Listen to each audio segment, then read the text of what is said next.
Bom, turma, bem-vindas e bem-vindos a mais uma aula, né?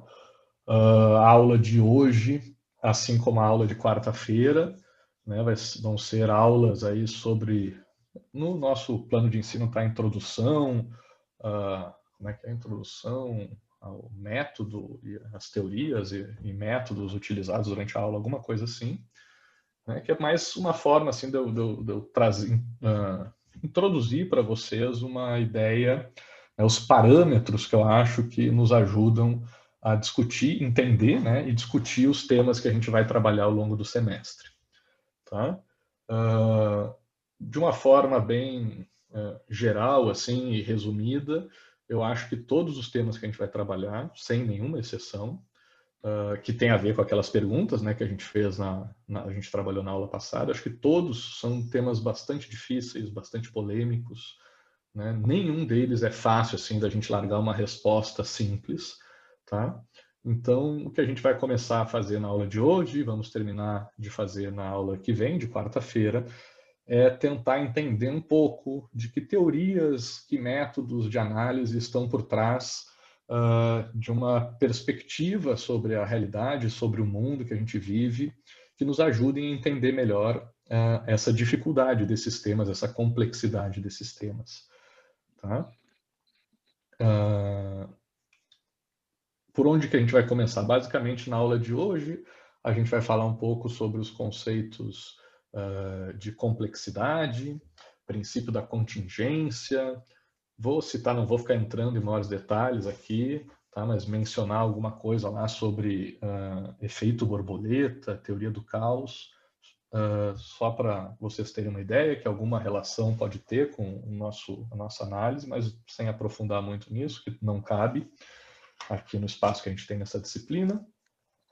E na aula que vem eu vou falar um pouco sobre a linguagem ficcional, né, e alguns outros elementos que eu acho que são importantes para a gente entender de onde que vem essa complexidade dos temas que a gente vai trabalhar. Tá? Então, é meio que uma continuidade, assim, a aula de hoje e a aula de quarta-feira, que é uma preparação do terreno, eu acho fundamental, importantíssimo, tá? Para vocês me entenderem na proposta de provocação, de apresentação dos temas que eu vou fazer para vocês, e para fundamentar, para ajudar vocês a orientar a análise que vocês vão fazer também sobre os temas, tá? Para os nossos debates e para as conclusões e reflexões que vocês vão fazer sobre cada um dos temas que a gente vai trabalhar. Tá? Antes de eu começar, eu vou fazer uma menção, vou ver se eu consigo fazer isso todas as aulas daqui para frente, né? Porque a gente trabalhou aquelas perguntas, vocês demonstraram que gostaram, acharam legais aquelas perguntas da aula passada. Então, para conectar uma coisa a outra, vou tentar começar as aulas lembrando, né, dessas perguntas. Então, qual é das perguntas da aula passada, qual que tem a ver com a aula de hoje? Né? A primeira, né, que eu pedi para vocês em uma palavra me descrever o que é a vida. Vocês citaram diversas palavras, né, diferentes. A que mais apareceu foi a palavra aprendizado, seguido da palavra experiências e luta. Eu acho que eu estou olhando a nuvem de palavras, eu acho que são as duas maiores aqui, né? Então, aprendizado, experiências e luta. Bacana. Eu concordo. Quando eu fiz respondi essa mesma pergunta quando eu estava preparando a aula e eu tinha colocado experiências também, né? Acho que aprendizado também é uma boa, luta também, todas são muito boas, né? Mas a grande questão aqui para a nossa aula de hoje é o seguinte: será que essa pergunta que eu fiz para vocês é uma coisa que faz sentido, né? Tem como a gente resumir a vida em uma palavra? Por que eu fiz essa pergunta para vocês primeiro? Uma coisa que eu acho bacana. Cara, não me lembro o nome do jornalista, deixa eu botar aqui, ver se aparece. Tinha um programa, uh, era um programa de TV, da TV Cultura, eu acho, deixa eu ver aqui, é TV Cultura, tá? Chamado Provocações. Ele foi criado pelo jornalista, eu acho que ele era o apresentador na época, Antônio Abujanra, né? Que era um já falecido, acho que ele era jornalista, se eu não me engano, e hoje quem está apresentando é o jornalista Marcelo Taz, né, que teve aí acho que semana passada, né, no Roda Viva, deu uma polêmica. Hoje, agora é o Marcelo Tasso, Thomas Shelby, mas antes, a versão original desse programa era do... Qual era o primeiro nome do Abujanra? Antônio Abujanra. Tá? Um cara bem famoso. Eu me lembro muito desse cara, nenhum de vocês vai lembrar, tinha uma novela na Globo chamada Que Rei Sou Eu, que esse Antônio Abujanra era ator, era muito engraçado. Me lembro quando eu era pequeno assistir essa novela. Por que estou falando desse programa? Né? Basicamente porque nesse programa ele entrevista o Antônio Abujanra. Né? O Taz de vez em quando faz isso, eu vi poucos programas com o Taz, né? Mas eu me lembro que na época do Abujanra, acho que todo o programa ele fazia isso. Fazia perguntas muito provocativas para os entrevistados e ele sempre terminava com a mesma pergunta. Ele pedia para a pessoa dizer o que é a vida. Né? Ele não pedia para ser em uma palavra, mas dizia o que é a vida. Eu acho muito curioso, bem interessante assim a proposta na entrevista dele, que ele deixava o entrevistado responder uma vez, seja lá o que a pessoa respondesse, e depois ele voltava e dizia, tá, mas para de me enrolar e me diz afinal, o que é a vida, sabe? Para a pessoa ir um degrau mais à frente, a se aprofundar um pouco mais nessa análise, não vir só com o discurso superficial, né, que vem na primeira resposta. Na onda fazer as perguntas contemplativas em programas de entrevista. Eu não sabia, não, eu confesso que eu estou numa corrida tão grande que eu tenho tido pouco tempo de ver esse programa de entrevista. Mas eu achei maravilhosa essa pergunta, né? No contexto, pelo menos, desse programa, né? Porque não estava acostumado a ver programas que entrassem em questões como essa. Né? Dependendo do entrevistado, claro, né? Às vezes saía respostas melhores ou piores. Mas eu me lembrei dessa pergunta, dessa provocação, porque eu estava querendo fazer uma pergunta para vocês que obrigasse vocês a tentar simplificar algo complexo. Né? Então, o objetivo dessa pergunta era obrigar vocês a me explicar o que é a vida, que talvez seja uma das coisas, ou a coisa mais complexa que a gente tem à nossa volta, me explicar em uma palavra. Né? E é complicado. Né?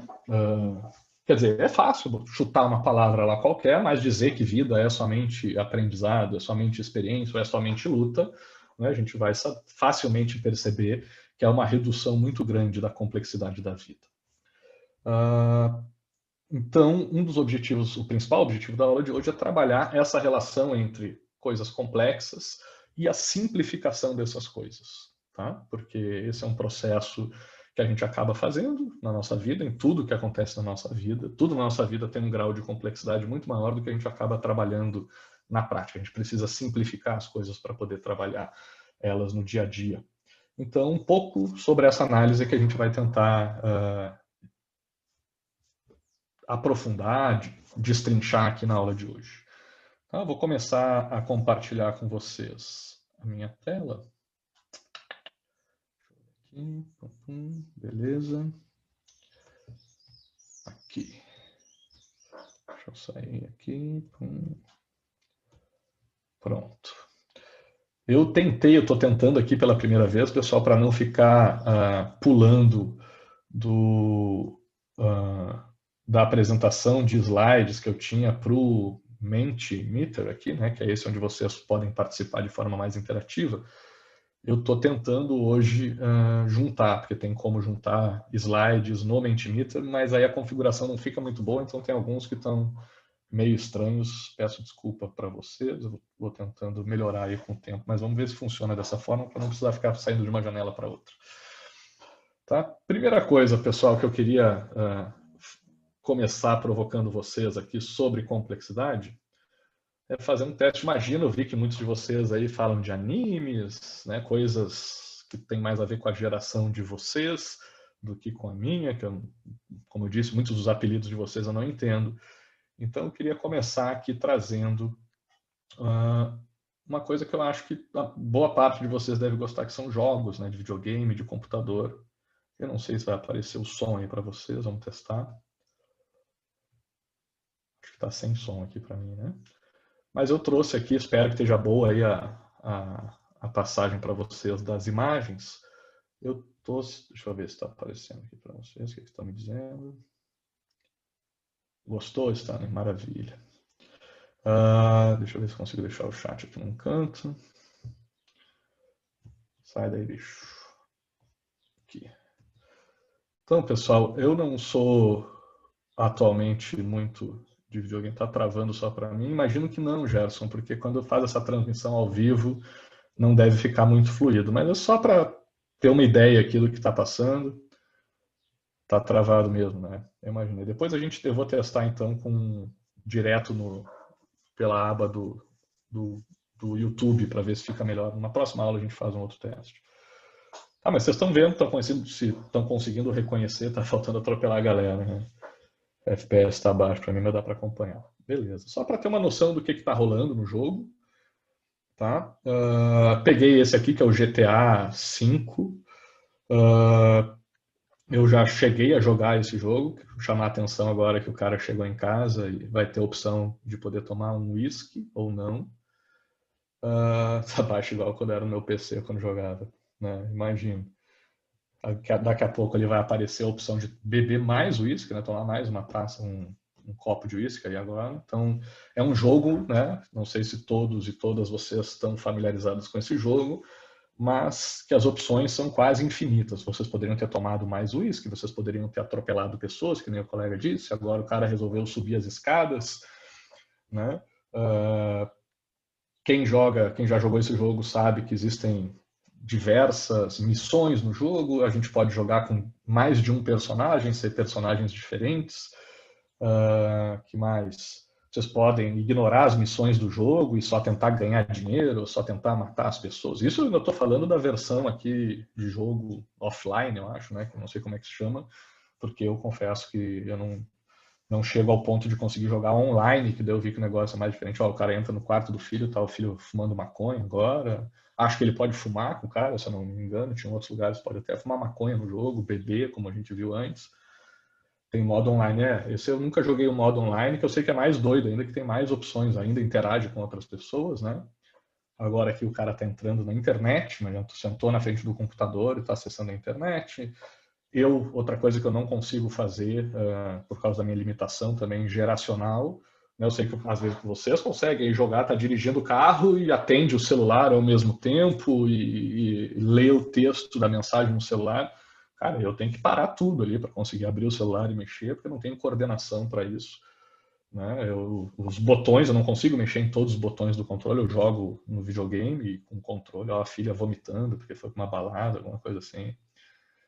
Né? Então vejam que esse jogo tem possibilidades quase infinitas, né, do que a gente pode fazer, para onde a gente vai, o que a gente faz, qual personagem a gente é, qual é o objetivo do jogo. É difícil da gente dizer quem é que ganha esse jogo. Até vi esses dias que tinha um cara que dizia, ó, zerei o GTA V em 5 minutos. Né? O cara fazia Depois eu descobri que era mentira, mas não, era montagem lá do cara. Mas, tipo, o que é ganhar esse jogo, né? É difícil. Aí as opções de roupa, né? Também, acho que quase infinitas. As roupas, corte de cabelo que pode ser feito. Por que eu estou mostrando isso para vocês? Para mostrar o que é esse universo de jogos que vocês estão acostumados, né? Eu sei que tem outros jogos aí que vocês também jogam que tem basicamente esse mesmo perfil, né? De um mapa gigante que vocês podem explorar sem praticamente limites, né? Vocês podem ir para a água, ir para o céu, para a terra, abrir qualquer porta, mexer em qualquer objeto. E uma das consequências disso é que o jogo não tem um objetivo tão claro. Assim, pode ter vários objetivos, dependendo da forma como vocês jogam, né? Eu acho que isso pode nos ajudar a entender a proposta da nossa aula de hoje. Deixa eu ver como é que eu consigo fazer aqui. Pronto. Sabe por que eu botei esse jogo para vocês? Que eu quero mostrar para vocês a diferença do que eram os jogos na minha época, né? Tipo The Sims. Eu acho que, imagino, The Sims eu joguei também um pouquinho. Uma coisa infinita, né? Um universo tão grande de possibilidades. Ainda joga The Sims? Eu joguei, baixei uma vez no computador, jogava uma época. Eu jogava ultimamente o SimCity no celular, que eu gostava. Depois parei também, encheu a minha cidade lá. E também fiquei sem tempo. Mas eu achava bem legal. É isso aí. Agora, esses aqui, acho que vocês podem ter jogado nessa lógica retrô aí, né, de voltarem os jogos, mas eu joguei no Atari, na época, lá nos anos 80, que era quando eu comecei a jogar videogame. Esses eram os jogos que eu jogava com meu pai.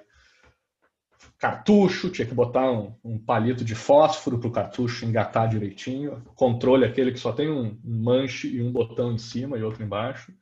E o jogo basicamente era isso aqui, ó. Esse aqui, o River Raid, um aviãozinho que dá tiro e anda para os lados.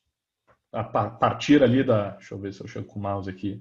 Não passa, não sai do azul nunca, né? O aviãozinho tem um limite muito bem estabelecido de por onde a gente pode passar. Vamos ser web amigos, eu faço um The Sims. Eu já não sei, eu tenho dificuldade eu não sei como jogar online, como eu estava dizendo. Eu tenho aqui um PlayStation. Gente, a última vez que eu fui jogar, depois que meu filho nasceu, eu fui tentar jogar, eu gosto de jogar futebol no videogame. E eu disse, não, essa noite eu vou jogar. Ele foi dormir, eu disse, agora eu vou jogar, porque eu estava indignado com essa história, só porque eu tenho filho, agora não posso mais curtir um momento de lazer. Aí eu sentei na frente da TV para jogar videogame. Sei lá, devia ser meia-noite. Quando eu acordei às 4 da manhã, dormindo, assim, segurando o controle e a tela, assim, aperte Start para entrar no jogo. Eu dormi antes de entrar no jogo, de tão cansado que eu estava. E desde então não tentei de novo. Tá difícil, com o filho fica difícil jogar videogame. Mas foi engraçado, assim, porque eu dormi antes de entrar no jogo, eu antes estava na tela de apresentação ainda. Mas voltando aqui para nossa aula, pessoal, parar de ficar contando minhas histórias. FIFA também não, gente. FIFA era muito complexo, mas eu jogo PES, tá? E também sou meio bem tosquinho, bem ruinzinho. Mas um dia a gente combina aí e joga no jogo. Vocês me ensinam como é que eu faço aí para conectar com vocês. Mas quando eu comecei, pessoal, o jogo era isso, né? Tem ali, deixa eu ver se aqui não está aparecendo, mas tem uns pontos aqui embaixo, né? 6.490 pontos, o combustível, que vai dizer se tu vai morrer ou não, e eu acho que o 3 é o número de vidas, né? Então, é viver ou morrer e somar pontos. Tentar ir mais longe. Não tem muito o que fazer nesse jogo, né? Vai para um lado, vai para o outro, soma pontos e não morre. Né? Não dá para ir para o verde ali, por exemplo, fazer alguma outra coisa. Né? Então é muito simples. E esse aqui ainda, para a época, não era dos mais simples. Tinha um que eu acho que, não sei, tinha uns mais antigos de futebol, mas eu acho que esse daqui, para mim, era um dos mais simples que tinha. Enduro. Foi o primeiro que eu me lembro de jogar. Esse aqui não dá nem tiro, né, pessoal? Esse aqui tu só vai andando para frente. Eu acho que tu tem como diminuir a velocidade ou acelerar, né, e desviar dos carros. Né? Se bater no carro, dá essa volta para trás, perde tempo e vai para frente, bate. Está bem delimitado o teu espaço ali, né, pelas margens da pista. E vejam só o quão limitado, o quão simples, né, são esses jogos aqui iniciais de Atari. O próprio controle era muito simples, né, não tinha muito o que fazer. Como eu disse, uma diferença geracional. Hoje em dia eu tenho dificuldade de usar os outros dedos, que eu imagino que você... Nem parece um carro, é verdade. É um negócio que a gente tinha que usar a imaginação, corrida de carrapatos. Deve ser. Eu sei que tem uns pacotes aí, né, com não sei quantos jogos antigos aí. Eu comecei pensando em trazer o Mario Bros, mas o Mario já é mais complexo, já tem mais variáveis no jogo do que esses aqui, que são bem mais simples. Tá, pessoal? E por que eu estou trazendo esses joguinhos para vocês? Porque uma coisa eu acho que vocês conseguem entender melhor do que qualquer um aqui da minha geração, que é a diferença desses jogos. Né? Vocês conseguem entender a distância abismal que existe entre, né, a complexidade de um GTA e a simplicidade de um Enduro, né, que é esse aqui que está passando, caso alguém não conheça. E eu acho que tem coisas na vida que a gente analisa ainda hoje, né, com essa simplicidade. Mesmo vocês, que vocês são dessa geração mais acostumada com esses jogos e com um mundo mais complexo, eu acho que a gente ainda traz no mundo de hoje, em 2020, a análise de algumas situações da vida, que como a gente viu lá, a vida é complexa, né? Já vou tentar explicar para vocês um pouco sobre essa complexidade, mas eu acho que em vários momentos, a gente analisa toda a complexidade da vida com a simplicidade de um enduro, entendeu? E lembrando, né, pessoal, que a vida, ainda comparada com o GTA, é muito mais complexa. O GTA é simples ali, tem algumas coisas que a gente sabe com certeza, que se der tiro, sei lá, na cabeça o cara morre, né? Se acelerar, se fizer tal coisa, vem certinho, garantido. No GTA é mais fechadinho, é mais garantido, a gente tem mais certezas do que a gente tem na vida. na vida de verdade, né? Na vida real aqui das coisas físicas. Então, pessoal, essa é uma reflexão inicial para a gente tentar começar a entender a diferença, né, de coisas simples para coisas complexas. Nossa, essa fase aqui da neblina era muito difícil. Mas, deixando o videogame de lado, pessoal, vou começar a tentar explicar para vocês, então, de onde que vem essa complexidade, de onde vem essa diferença entre um Enduro e um GTA V, né? De onde vem a diferença entre a gente dizer que a vida é conhecimento, experiência ou luta para o que a vida efetivamente é, e de onde que vem essa diferença da gente analisar as coisas de uma forma mais simples, né, comparada a toda a complexidade que a vida efetivamente nos traz. Bom, pessoal, para explicar isso, eu vou trazer diferentes formas de explicar isso, mas já adianto assim, que é um tema extremamente complexo, que eu acho que nenhuma das explicações encerra a discussão. Todas essas explicações estão meio que entrelaçadas, conversam entre si.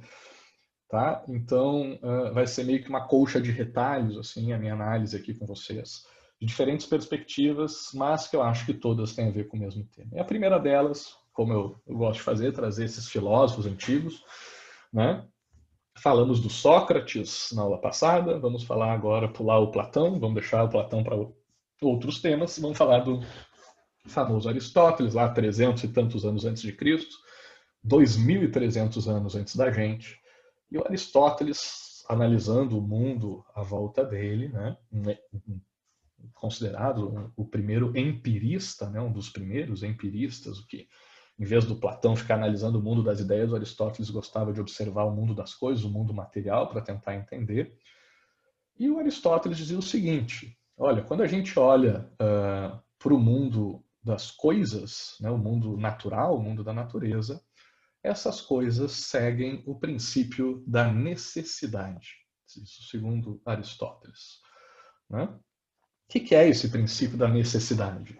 Né? Essa palavra necessidade em filosofia, né, esse princípio da necessidade em filosofia, significa, a grosso modo, né, resumindo aqui para a gente ficar numa linguagem mais tranquila, mais coloquial, informal, significa que as coisas da natureza, né, que seguem esse princípio da necessidade, têm essa característica porque elas são necessariamente de uma forma e não podem ser de outra.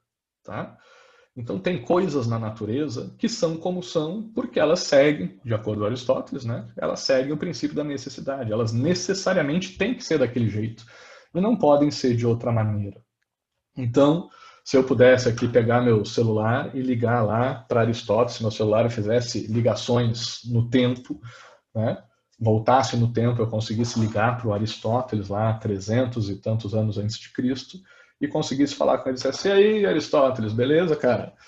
Me diz uma coisa, eu estou aqui olhando pela minha janela e estou vendo que eu tenho uns passarinhos aqui, né, numa árvore, e eles estão montando um ninho, eles batem asas para voar, né? Eles usam o bico para pegar uns pedacinhos de graveto no chão, voam de volta para cima da árvore com as asas e vão encaixando esses gravetos em alguma forquilha, não sei se é um termo gaúcho isso, mas é uma divisão, né, de um galho, para encaixando e formando um ninho. Né? Depois vem deles se acasalarem, vem a passarinha lá, bota um ovo, e ela fica ali em cima daquele ovo, esquentando ele, chocando ele, até que o passarinho nasça, os passarinhos vão trazendo comida para o passarinho pequeno. E é assim que os passarinhos são aqui em 2020, Aristóteles. Me conta como é que é aí, 300 e tantos anos antes de Cristo, como é que são os passarinhos aí, né, na Grécia Antiga, em Atenas, né, da Antiguidade. E o Aristóteles ele descreveu um passarinho muito parecido, idêntico praticamente, né, esses processos aí, ao passarinho de hoje em dia, de 2020.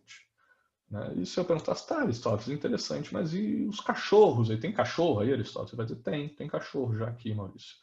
Tá, e o que faz um cachorro aí na Grécia Antiga, Aristóteles? Você vai dizer, olha, o cachorro ele gosta de osso, né? Se deixar um osso ele pega, para evitar que outros cachorros peguem o seu osso, ele cava um buraco, geralmente em terra. Quando passa uma carroça aqui andando numa rua, o cachorro sai correndo atrás da roda da carroça. Né? Quando Ele quer marcar o seu território, o cachorro levanta a pata e dá uma mijada em algum aparelho, alguma superfície para marcar o seu território. Ele late, né, usa a boca para morder. Basicamente isso, eu dizer, poxa, Aristóteles, mas esse teu cachorro é igualzinho o cachorro que tem aqui na minha rua também. Ele faz as mesmas coisas, não mudou nada.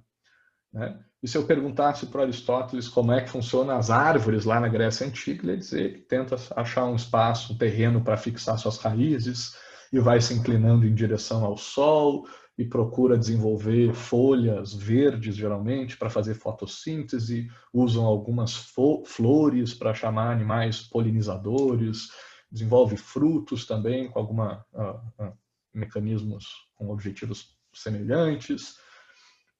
Inclusive, também a árvore lá do Aristóteles da Grécia Antiga é muito parecida. E se eu perguntar sobre uma pedra que esteja em cima do morro e tirar a pedra que está embaixo dessa pedra, ele vai dizer que aquela pedra rola enquanto a gravidade puxa ela para baixo e faz basicamente isso. Nossa, mas então nossos mundos são iguais, não mudou nada da Grécia Antiga até 2020, né? Então, porque as coisas da natureza são necessariamente como tem que ser. Não tem diferença nenhuma. A vida é igual, nada muda, os animais são todos iguais. Mas se eu chegar e perguntar, vem cá, Aristóteles, e aí, o que tu comeu aí no teu almoço? Né? Eu pedi um iFood aqui hoje e veio uma comida congelada, um hambúrguer congelado que eu botei no micro-ondas e descongelei. Eu não comi isso, porque minha esposa ainda bem cuida muito bem de mim e me obriga a comer comidas saudáveis, né? Agora, não que ela sempre faz, ela geralmente faz a cozinha melhor do que eu, mas eu também cozinho algumas coisas. Mas só estou dando o exemplo para ajudar na nossa questão, no nosso bate-papo com Aristóteles aí, porque eu não almoço hambúrguer congelado, só para explicar isso. Mas imagina que eu dissesse isso para Aristóteles, né? Que eu comi um hambúrguer congelado no micro-ondas que veio pelo iFood, apesar de que eu acho que o iFood não entrega comida congelada, mas tudo bem. Vocês entenderam, né, o exemplo. E aí o Aristóteles ia me dizer que não, que lá ele matou uma galinha do quintal dele na porrada, torcendo o pescoço, né, da galinha, e que ele teve que despenar a galinha, né, porque ela não tem restaurante que entregue comida pronta, e que ele tem que produzir a comida dele, que ele fez num fogão a lenha, num forno a lenha que ele tinha lá, sem utensílios domésticos, sem micro-ondas, né, sem, sei lá, não sei se tinha panela, como é que funcionava na época dele, certo? Mas aí a gente já começa a perceber uma diferença, né? Se eu chegar para ele, Aristóteles, e as tuas roupas aí, tá nessa roupa com manto azul ali, será que tu comprou na C&A também as roupas, ou na Renner, né? Onde eu comprei minhas roupas aqui, né? Será que tu foi lá, foi na internet, será que tu comprou essas roupas aí, Aristóteles? Né? Ou se eu perguntasse para ele, aí o teu trabalho, Aristóteles, aí a pandemia, tu vai também começar a dar aulas remotas, que está usando o Zoom aí também para dar tuas aulas agora na pandemia, como é que está a situação aí na Grécia Antiga? Nesse ponto, conversa minha com Aristóteles. Aristóteles ia dizer, Maurício, não faço ideia do que tu está falando. Né? Muito provavelmente devem ter coisas também que ele utilizava, que se ele me contasse eu não saberia, né? Porque a gente não tem conhecimento. Algumas a gente tem conhecimento por causa das nossas pesquisas, né, históricas, aí, mas a gente começa a perceber uma diferença muito grande entre aquelas comparações dos animais, das plantas, dos minerais, para as coisas humanas. Né? Então, as coisas humanas, diz Aristóteles, não seguem o princípio da necessidade, assim como as coisas naturais. Aristóteles dizia que as coisas dos seres humanos seguem o princípio da contingência. E diferente do princípio da necessidade, que diz que as coisas são necessariamente o que tem que ser, e não são nunca diferentes, né?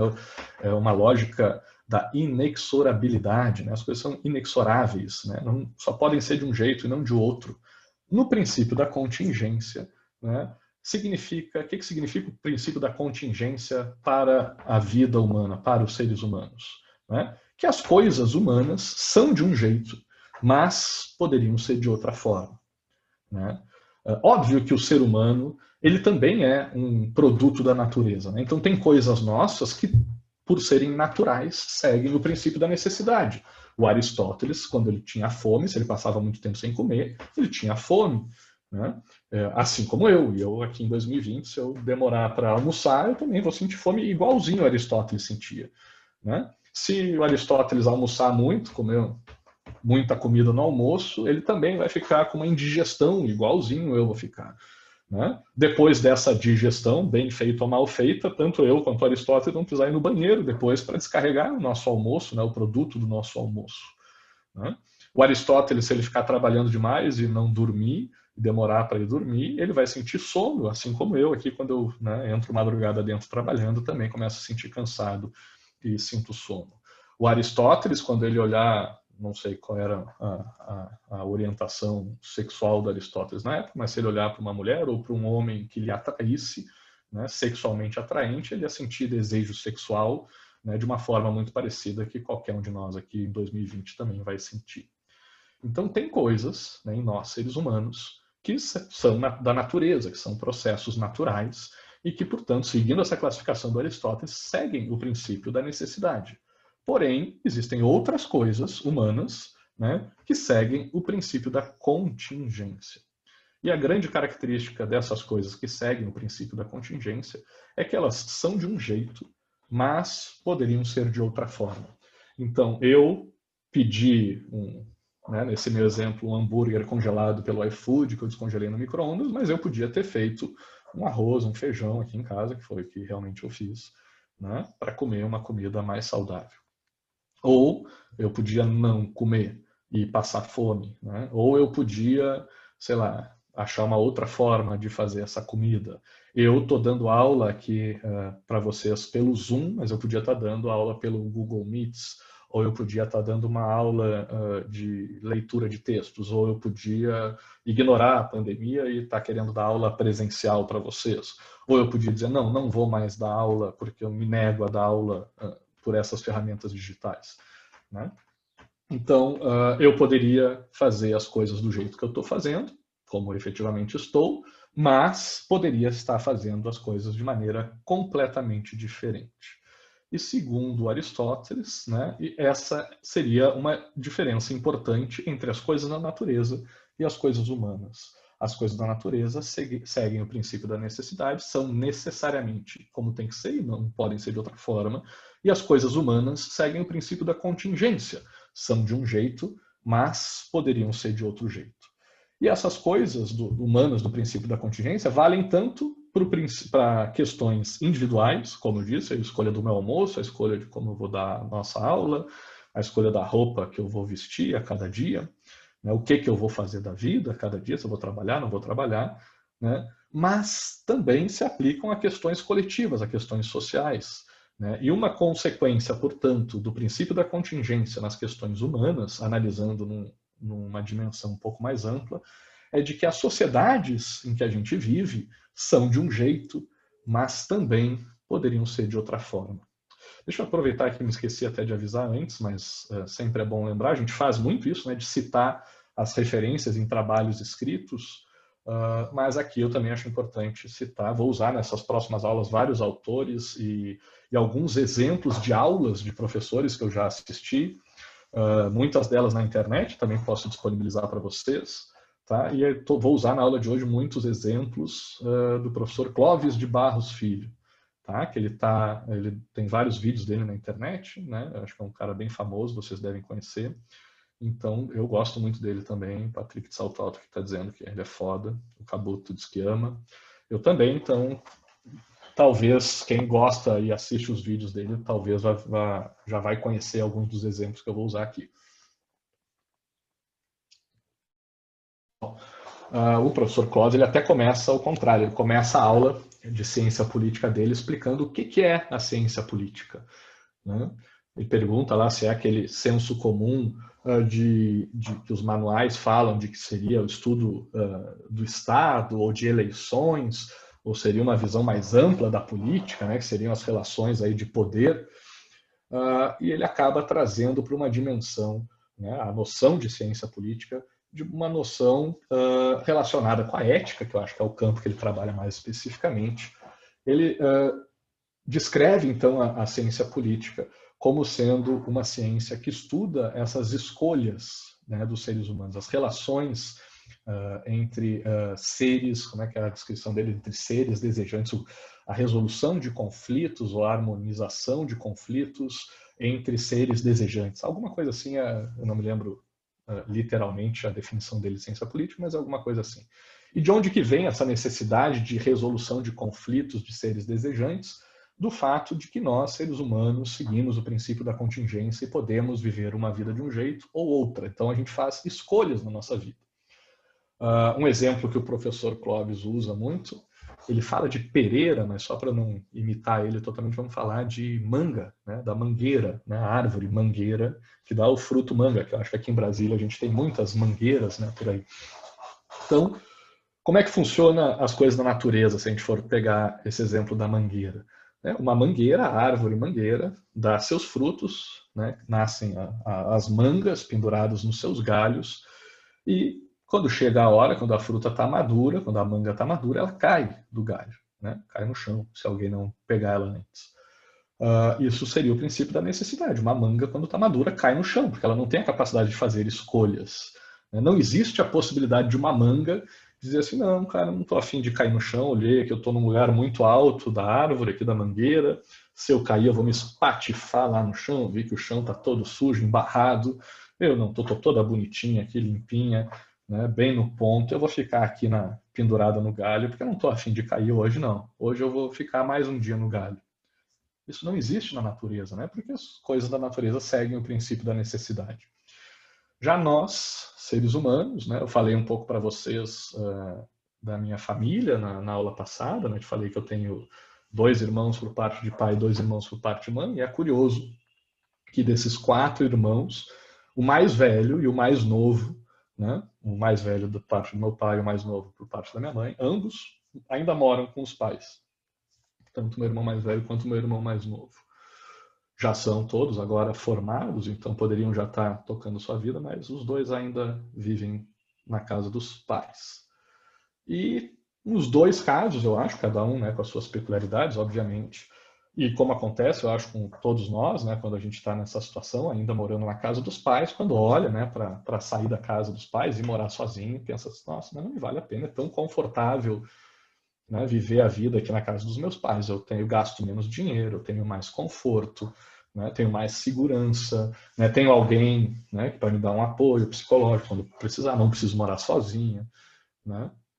Então tem muitas coisas, né, muitas vantagens que essa vida na casa dos pais oferece, né? Obviamente que, por outro lado, a vida fora da casa dos pais também traz as suas vantagens. Eu, particularmente, porque eu tinha algumas condições que me favoreceram isso, eu saí da casa da minha mãe, que era com quem eu morava na época, ainda com 18 anos de idade, né? E recomendo isso para quem puder, né? Claro que, também como eu falei na aula passada, de viajar, morar fora, cada um tem suas situações, para uns mais fáceis, outros mais difíceis, mas deixo aqui meu estímulo para vocês, que, olha, sinceramente, eu acho que a vida começa quando a gente sai da casa dos pais, tá? Quando a gente começa a ter o nosso canto, por menorzinho que seja, por mais simples que seja, né? Quando a gente começa a cuidar do nosso espaço e limpar a nossa própria sujeira, botar para fora o nosso próprio lixo, fazer a nossa própria comida, pagar as nossas próprias contas, né? É aí que a vida começa. E também ter a liberdade, né, de poder chamar os amigos quando quiser, poder dormir até a hora que quiser, porque não tem ninguém controlando, poder chamar namorado, né? E pagar o preço por isso, claro, né? Porque todo benefício tem seu preço. Então deixo aqui meu estímulo para vocês. Mas eu estava falando lá dos meus irmãos que ainda moram na casa dos pais, porque esse é o exemplo que o professor Clóvis usa falando do filho dele, né? E ele diz, eu acho que não, meus irmãos, acho que todos já estão num processo de pensar quando sair de casa, mas o professor Clóvis diz que o filho dele, na época, quando ele dava aula, dizia que o filho dele era uma manga que ia apodrecer na mangueira, que nunca ia sair da casa dele, porque tinha todo o conforto lá, que ele fazia tudo para o filho, deixava o filho fazer o que quisesse, saía de casa para o filho chamar as namoradas e os amigos, não sei o quê. Então, aqui fica mais um exemplo de como nós, seres humanos, né, diferente da manga, que não tem a escolha de ficar ainda na casa dos pais, né, na árvore presa ali ao galho onde ela nasceu, e quando chega a hora ela cai e já era, não tem escolha. Né? Assim como eu acho que o passarinho também, depois que aprende a voar, deve chegar a passarinha mãe ou o passarinho pai empurrar para fora do ninho e dizer, te vira, meu filho vai voar. Né? Não tem muito que escolher ficar até mais tarde. Como no meu caso, no caso dos meus irmãos, vejo que eu tenho irmãos mais novos que já saíram de casa, outros mais velhos não saíram. Né? Então, é possível que a gente faça escolhas e a gente pode seguir a vida por um caminho, mas pode seguir a vida por outro caminho. Né? Vocês podem aqui, eu sei que agora na pandemia, essas aulas remotas permitem isso, vocês podem estar aqui agora me ouvindo, prestando atenção na aula, né, acompanhando, participando da aula, ou vocês podem, sei lá, ligar aqui, conectar e sair para dar uma volta, ligar uma série no Netflix, fazer alguma e dormir, fazer outra coisa, botar o despertador lá no final, pedir para o colega, beleza, Stanley, estou sabendo, não estou duvidando de vocês, não. Só o exemplo mesmo, mas valeu pela resposta. Valeu, gente. Obrigado. Eu sei que vocês estão aí, eu sei que vocês são uma turma boa. Boa do lado do professor também, né? Grande máscara, ó, temos um novo aqui, solidariedade, é isso aí. Fazendo carinho no gato, é isso aí. Massa, gente. Então, mas vocês poderiam, né, estar fazendo isso. Vocês poderiam estar matando aula, né, como se diz agora atualmente, né? Fingir que está aqui na aula remota e não está. Ou vocês poderiam, sei lá, estar conversando com um amigo, uma amiga que está mal, porque está precisando de um apoio. Ou vocês poderiam estar indo comer um lanche, né, porque vocês estão com fome. Ou vocês poderiam estar indo estudar para uma outra disciplina. Ou vocês poderiam estar trabalhando para ganhar dinheiro, para ralar e fazer alguma outra coisa da vida. Né? E na vida nossa, de seres humanos, a gente tem todas essas possibilidades, então, né, praticamente, acho que infinitas possibilidades, né, de que caminho seguir, que a gente pode ir por um caminho ou pode ir por infinitos outros caminhos, outras alternativas que a gente tem, e isso está relacionado, então, a esse princípio da contingência descrito pelo Aristóteles. Em algumas situações da vida, como, por exemplo, uma aula, né, um professor dando aula, que nem aqui a gente está tendo caso, quando vocês, por exemplo, não é bem o caso da minha disciplina, porque aqui a gente não tem prova, os trabalhos são mais abertos, eu procuro mais uma análise crítica de vocês, mas como eu mostrei na primeira aula para vocês, eu tenho alguns parâmetros. Eu quero que vocês sigam um modelo, um formato, eu quero que vocês tenham equilíbrio entre os argumentos, eu quero que vocês me apresentem de forma resumida o argumento, depois trabalhem um pouco melhor. Então, existem alguns parâmetros que me dizem se vocês estão respondendo, né, quando a gente chegar nessas aulas, se vocês estão me respondendo as atividades como eu gostaria. E quando eu for dar a nota de vocês, eu vou comparar o que vocês fizeram, que cada um e cada uma de vocês vai escolher de um jeito, vai trazer um argumento de um jeito, vai apresentar esses argumentos de um jeito, porque vocês seguem o princípio da contingência e vocês podem fazer de um jeito ou podem fazer de outro, né? Mas como eu tenho um gabarito, eu tenho, né, uma referência do que eu espero dessas atividades, eu vou comparar o que vocês efetivamente fizerem com esse gabarito, né? E aí, a partir dessa comparação, eu extraio a nota de vocês. Né? Se a gente pegasse uma prova de concurso, uma prova objetiva qualquer, aí a coisa fica mais fácil ainda. Né? Quando vocês fazem uma prova objetiva, tem lá a alternativa A, B, C, D ou E, né? Para saber a nota de vocês naquela prova, é só vocês verem, olha, pergunta 1, a resposta certa era a letra C. Marcou letra C, tá certo, ganhou 1 ponto, não marcou, tá errado, 0 ponto. Né? E a partir de processos como esse, professores que usem provas objetivas, como eu uso lá no Projeção, no Direito, né? Chegam a nota de vocês, vão pegar toda a participação de vocês, que é vocês acompanhando a aula, participando das atividades, respondendo a prova, e vão traduzir, né, vão transferir, né, de alguma forma, essa participação de vocês, esse mundo da participação de vocês, que é super complexo, que envolve diversas variáveis e diversas questões, diversas perspectivas. Um professor vai traduzir essa participação de vocês na disciplina num número, né, ou numa menção, né, no caso da UNB, vai chegar lá no final com SS, MS, né, MM, 8, 6, 10, sei lá. Né? E aí toda a complexidade, né, toda a diversidade, né, as infinitas dimensões que fazem parte aí, de como vocês participam de uma disciplina, como vocês estudam, como vocês respondem às atividades dessa disciplina, vai ser traduzida no final numa nota ou numa menção. E como é que um professor faz isso? Como é que um professor transforma essa complexidade, né, essa contingência toda, né, da participação de vocês numa disciplina, numa nota ou numa menção? Através do gabarito. né? Comparando o que vocês fizeram com a expectativa que ele tinha, com essas referências que o professor tinha do que vocês fizessem, com esse gabarito, né, que o professor tem para essas atividades. E aí é possível, como ele sabe o que é, numa pergunta, o que é certo, o que é errado, assim como eu sei qual é o modelo, né, algumas estruturas que são certas e outras podem ser consideradas erradas, a partir dessas comparações, a gente aqui, professores, transforma, né, essa diversidade de formas e de perspectivas que é a participação de vocês numa nota ou numa menção. Mas tem como eu efetivamente, né? Uma coisa é para a disciplina, eu dizer, olha, na minha disciplina, sei lá, né, alguma de vocês hoje foi lá ajudar o amigo, a amiga que estava precisando, depois na aula que vem vocês vão ir fazer o lanche, na outra vocês vão trabalhar, e aí na minha aula vocês não participam nunca, porque vocês sempre vão fazer alguma outra coisa, né? Vamos imaginar alguém que faça isso, tá? Então, para minha aula, provavelmente essa pessoa vai ficar com 0, vai ser reprovada, porque para a disciplina a pessoa não participou.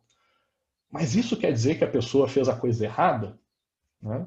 Isso quer dizer que está absolutamente errado, necessariamente errado, como você diria o princípio da necessidade, a pessoa fazer isso? Não.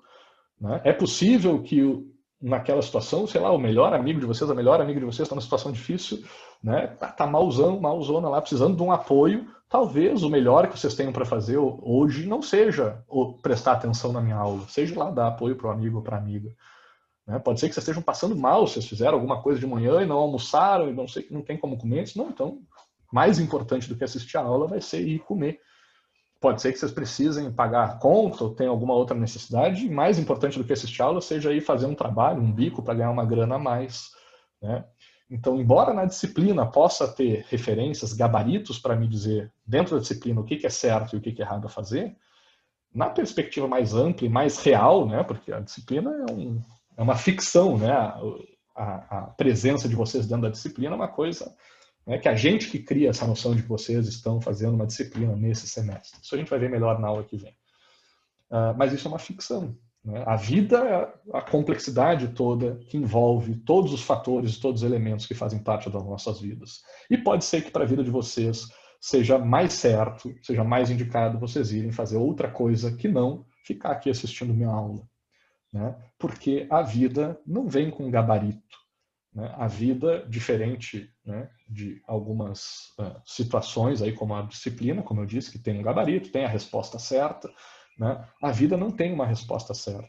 A gente não vem para a vida com um manual, que nem um jogo lá, sei lá, o GTA. Mesmo o GTA vai ter lá, qual é o objetivo do jogo? É cumprir tantas missões, somar tantos pontos, ter tanto de dinheiro, matar tantas pessoas, né? Vem lá o jogo, eu me lembro sempre do jogo War, né, que vinha, não sei se vocês conhecem um jogo de tabuleiro, que vinha lá os objetivos no começo do jogo. Seu objetivo é conquistar 2 territórios, mais um à sua escolha, é acabar com o exército vermelho, né?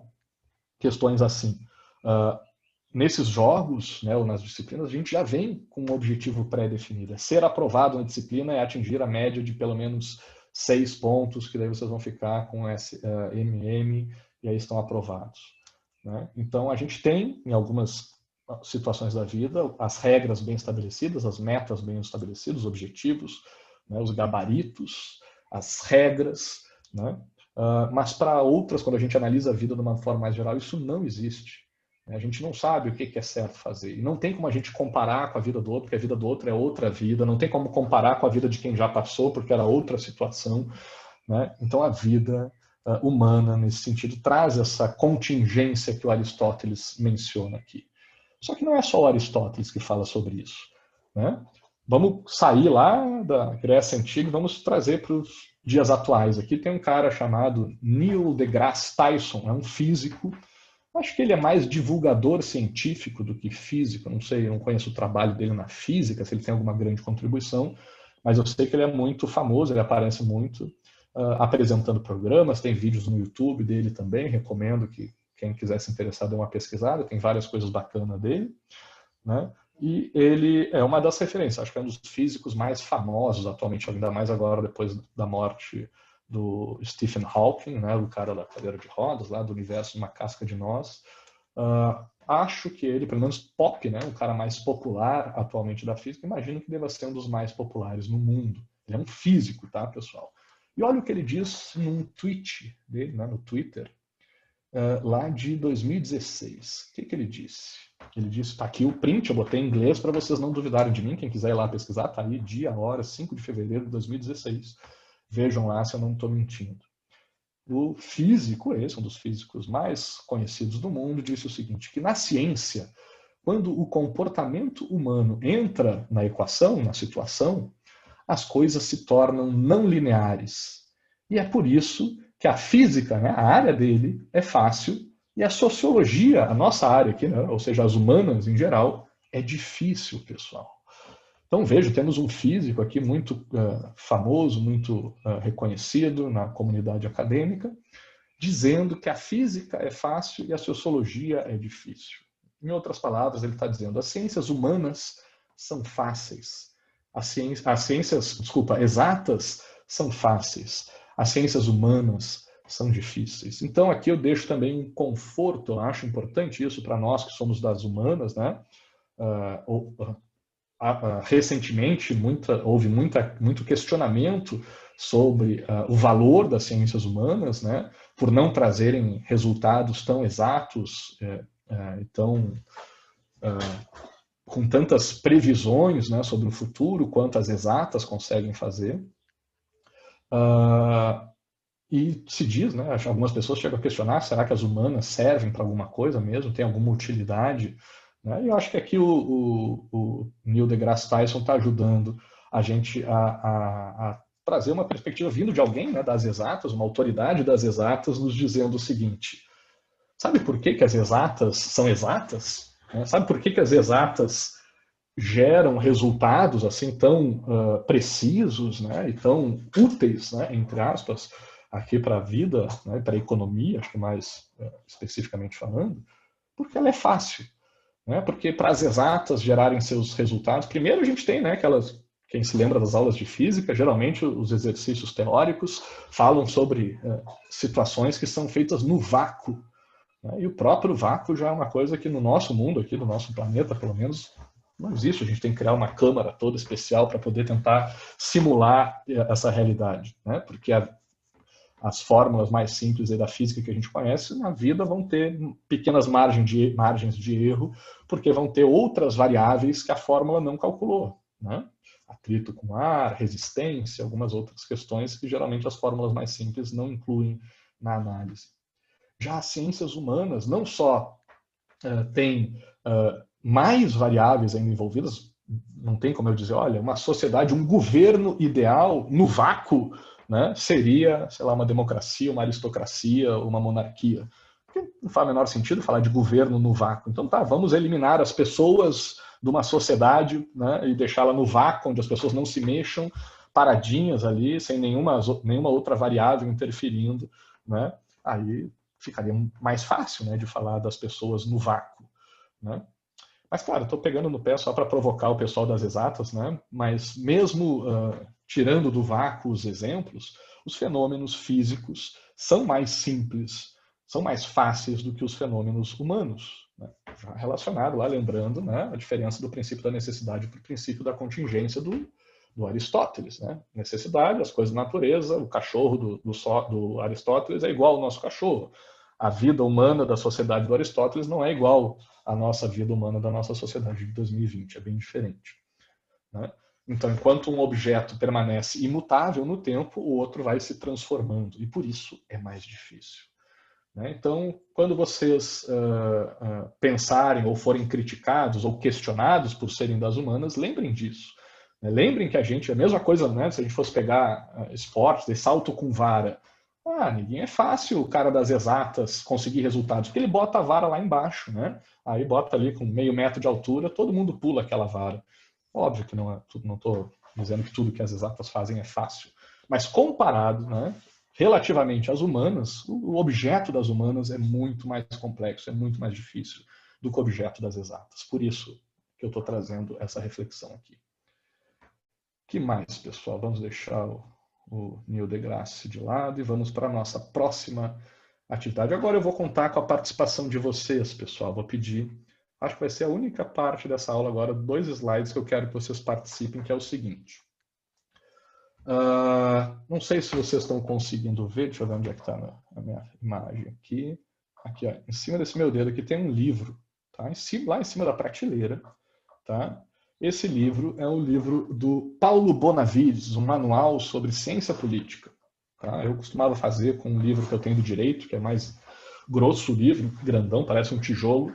Fazia em sala de aula, aí eu adaptei aqui essa atividade para aula remota. Então, o que vocês vão fazer? Vocês vão entrar de novo lá no www.mente.com, vão colocar o código 2604754, deixa eu botar aqui para vocês, para quem ainda não fez, mente.com, e o código é 2604754, tá? Vocês colocam isso aí, mas antes de vocês saírem apertando, só tem uma alternativa nesse primeiro slide, mas deixa eu explicar o que vocês vão fazer. Eu tenho uma corda, tá? Aqui na minha mão. A gente tem 30 participantes, então vamos botar aqui que quando chegar a 20 manifestações de vocês, o que eu vou fazer? Eu vou puxar essa corda. Tá? E quando eu puxar essa corda não dá para ver, mas ela faz um caminhozinho aqui que chega numa madeirinha. Deixa eu ver onde é que está aqui, madeira. Aqui. Tem uma madeirinha que está embaixo do livro lá do Paulo Bonavides, Manual de Ciência Política. E quando eu puxar, é para cair essa madeirinha e cair junto o livro. Então o livro vai cair no chão. Tá? Mas só quando vocês chegarem a 20. Como já começaram aí, está liberado. Podem começar a clicar. E quando chegar em 20, eu puxo. Caramba, vocês estão rápidos. 19 e falta só um, gente. Vai dizer que só tem 19 pessoas me ouvindo agora. 20. Não sei se vocês viram lá atrás, mas o livro caiu. Uai, mas por que derrubar o livro, Patrick de Salto Alto? Sacanagem, né? O meu livro do direito já está todo esgaçado lá de tanto que eu já derrubei ele no chão. Mas já vou explicar para vocês por que derrubar o livro. Agora eu vou fazer uma pergunta muito simples para vocês, tá? Antes de explicar aqui para o Patrick de Salto Alto por que eu estou jogando o livro no chão aqui, se eu sou maluco, o que houve. Eu quero que vocês me respondam. O que fez o livro cair no chão? Tentem resumir ao máximo, tá? A explicação numa palavra, 2 ou 3 palavras, para ficar mais fácil de comparar com os outros. Botem ali, tá? O cabeleleila, tá? Bota no slide lá do Mentimeter. Um fio de nylon, na verdade nem é de nylon, mas eu entendi. Aqui o fio. E aí vocês podem botar quantas coisas vocês quiserem. Se quiser repetir, acho que tem 3 opções ali, tá? O fio é um barbante mesmo. Gravidade, um fio de nylon, 20 respostas, impulso, eu, força, ação, eu puxar, seu desejo de provar algo, é também proposta, a madeira, democracia, teve muitas pessoas, a corda, força, vontade, impulso, ação, vetor de força, tem uma galera aí que entende de física pelo visto, nós, intenção, bacana, pessoal.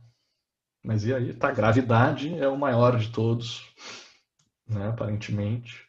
Depois tem força, vontade, nós e ação. Legal.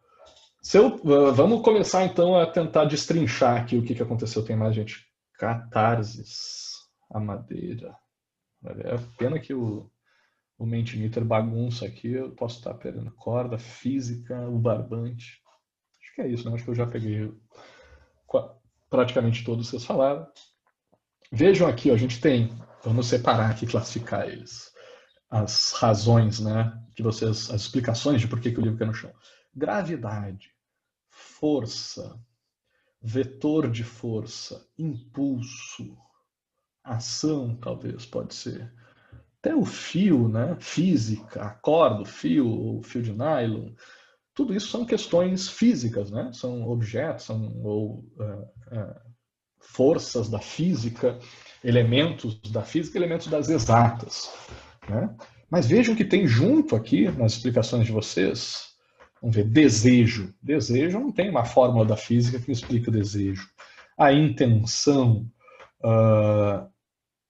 eu puxar, pode ser física, pode ser uma coisa mais humana. Eu, democracia, nós, 20 respostas. Né? Já essas questões são mais humanas, né, pessoal? Então, não sei se vocês percebem, tem mais gente aí respondendo ainda. Não sei se eu não consigo identificar o que é. Vamos pegar aqui as 20 respostas, tá, pessoal? Se eu coloquei que com 20 respostas eu iria puxar o barbante, isso significa que foi só o voto que fez eu puxar? Ou será que o primeiro voto também fez? Porque se eu tiro o primeiro voto, baixa, né? De 20, quando eu tinha 20, se eu excluir o primeiro, baixa para 19, aí eu não teria puxado. Se não tivesse cada um desses 20 votos, por isso que eu acho que o colega ou a colega botou 20 respostas, porque não foi a 20ª que fez, né? Foi a soma das 20 respostas que fez. Vamos analisar as coisas da física, das exatas primeiro, né? Gravidade. Se não tivesse gravidade, o livro caía, né? Se eu tivesse no espaço, né, e eu puxasse o fio de nylon, tirasse a madeirinha, tivesse as 20 respostas, a minha vontade, o que ia acontecer? Ele ia flutuar se não tivesse gravidade. Né? Então vejam que essa explicação, a principal que vocês botaram aqui, gravidade, se a gente tira ela, o livro não cai. Não é verdade? Então é uma causa necessária. Né? A gente precisa da gravidade para o livro cair. Se não tiver gravidade, o livro não cai, ele flutua. Né? Agora, e se eu estivesse falando, vou acrescentar outros, tá, que vocês não mencionaram, mas que eu acho que faz parte das explicações das exatas. E se ao invés de ser um livro, fosse uma bolha de sabão, né? E tivesse gravidade, mas não tivesse massa, né? Porque não sei se vocês entendem de física e quanto, mas a gravidade é uma coisa relacionada com a massa. Até, na verdade, Einstein explicou que não existe gravidade, o que existe é o efeito de atração da massa dos corpos. Né? Então, se não tivesse gravidade, se não tivesse uma força puxando, né, uma massa maior puxando essa massa menor que é o livro para baixo, né? E se não tivesse massa, se fosse uma bolha de sabão, ou se essa massa fosse muito pequena, sei lá, uma pena muito leve, né? Uma poeira, né? E eu também fizesse todos os mesmos elementos, as 20 respostas, né? A minha proposta, eu puxasse a corda puxasse a madeirinha, a bolha de sabão talvez ficasse também flutuando, talvez subisse até, né? Talvez ficasse andando pelo ar, não ia descer. Então, além de ter que ter gravidade, tem que ter massa, né? Senão não cai. Certo? Outra coisa, o livro agora está no chão. Né? E se eu botar a madeirinha embaixo e puxar ele não cai mais. Por quê? Porque também tem que ter uma diferença de altura. Eu também não me lembro dos detalhes, mas pelo que eu me lembro do colégio, falava das cachoeiras. Né? Quanto mais alta a cachoeira, maior a energia potencial da água que está lá em cima, vai cair com mais força. Né? Tem que quebrar a força de atrito também, também se tivesse, né, que nem tem o mar morto, né, se eu não me engano, que tem uma densidade muito grande, a gente não afunda, né, se o atrito com ar, se o ar fosse mais denso do que o livro, ele também não cairia. Né? Então, vejam que na física tem essa diferença de altura, a densidade do espaço, que nem o Gerson Vapo colocou, a gravidade, a massa, né? Tudo isso, cada uma dessas coisas, se a gente tira uma dessas coisas, o livro não cai mais. Né? Todos esses elementos têm que estar presentes para um simples, né? Um exemplo, eu às vezes tenho vergonha de dar esse exemplo de tão bobo que é, parece que eu estou dando aula, né, da 4ª série, jogando um livro no chão. Né? Mas vejam que um exemplo tão bobo quanto esse, dentro das exatas, falando só de questões exatas aqui, físicas, né, tem vários elementos, né, várias causas que precisam trabalhar de forma conjunta para que um simples livro caia no chão. Né? Se não tivesse a madeirinha saindo de baixo, o apoio sendo retirado, a corda que teve uma tensão que puxou, né? São muitas as variáveis envolvidas. Só que, ainda nesse exemplo simples de um livro sendo puxado e caindo no chão, a gente teve fatores humanos também. Foi eu trazer essa proposta para vocês, combinar com vocês de que vocês iam apertar, entrar no Mente, botar o código, responder que era para puxar a corda e que quando chegasse em 20 eu ia puxar. Eu poderia, né? Alguém pode dizer por que o livro caiu no chão? Porque tem um professor maluco aí dando exemplo, jogando o livro no chão. Né? Acho que vocês não devem ter visto em outras disciplinas livros caindo no chão. Então o livro só caiu no chão porque tem um professor meio doido aí dando um exemplo meio estranho para a gente na aula. Né? Só caiu no chão porque vocês aceitaram a proposta do professor de entrar no site aqui e apertar para ele puxar a corda. Né? O livro só caiu no chão porque o professor cumpriu o acordo que eu podia dizer para vocês que eu ia puxar e chegasse lá e dizer, não, desculpa, paguei caro o livro, não vou puxar, vai estragar meu livro, vai cair no chão. Não vou fazer isso. Enganei vocês são um trouxa aí, ficaram apertando à toa. né? Então tem questões, e aí vamos trazer a questão, foi o 20º voto, foi o primeiro, foi o 10º, foram todos juntos, foi a democracia, né? A vontade da maioria, que nem o pessoal disse, foi a catarse, né? A combinação de elementos aí, juntando para poder explicar. Gersinho sabe demais dessa tal de física, infiltrado. Sempre tem alguém nas minhas turmas aí que entende bastante de física, eu acho bacana, porque me ajuda a não falar bobagem. Então, pessoal, vejam um exemplo assim, ó, vergonhoso de tão simples, né, de tão bobo, de tão infantil. Anos de curso demorou para entrar na faculdade, aí o Gerson. Então, por isso que ele sabe tão bem física. Né? Mas esse exemplo de física, né, da física ou das nossas relações humanas aqui, é tão simples, um simples livro. Eu sempre combinar com vocês, puxar uma corda, um livro cair no chão. Vejam quantas explicações vocês me trouxeram, vejam quantas outras eu ainda acrescento para vocês, né, que explicam. E se eu tirar uma dessas coisas, se eu disser, olha, se eu não trouxer essa proposta para vocês, o livro não cai. Se depois de tudo isso vocês fizerem as 20 respostas e disser, não, azar de vocês, não vou puxar, o livro é caro, gastei dinheiro, não vou puxar, o livro não cai. Sabe? Se chegasse nas 19 respostas, não tivesse um 20º, o livro não caía. Então, assim como os elementos das exatas, da física, né, onde todos esses elementos foram necessários para que um simples livro caísse no chão, de novo, aqui a gente tem uma série de elementos que também são necessários, não só os elementos físicos, mas também os elementos sociais, humanos, também são vários necessários para que um simples livro caia no chão. E aí eu pergunto para vocês, coisas mais complexas, né? Porque um livro cair no chão é fácil, isso aqui é uma coisa, caiu, levantou.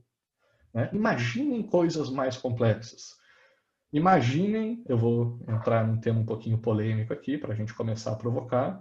Não votei a favor, contra a minha vontade, o livro caiu. O Patrick Salto Alto não colaborou para isso. Mas mesmo assim, os outros 20 colegas colaboraram para o livro cair. Agora, imaginem, pessoal, sei lá, o golpe ou o impeachment da presidente Dilma. Foi golpe ou foi impeachment?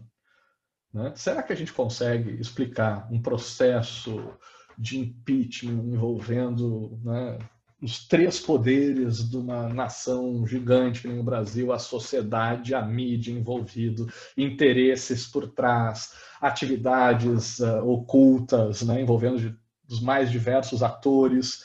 Será que a gente consegue reduzir, né, um fenômeno tão complexo quanto esse numa palavra, golpe ou impeachment? Né? Golpeachment.